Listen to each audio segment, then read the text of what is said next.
ikaanza. Sikukuwa ni mchape. Sisi ni watu wazima, hatuwezi tulichapana hivyo na watoto ni wakubwa.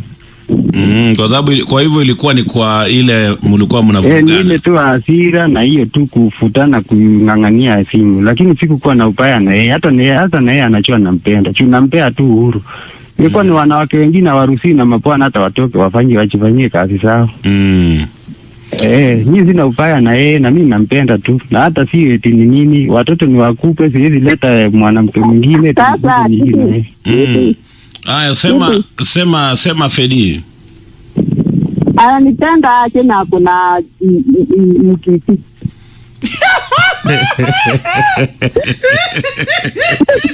Uongo tu, hata anapelekea maneno mkiti atusaidia danda kapi na anunui chakula na mimi nanunua chakula. Anaambia mkisi hivyo.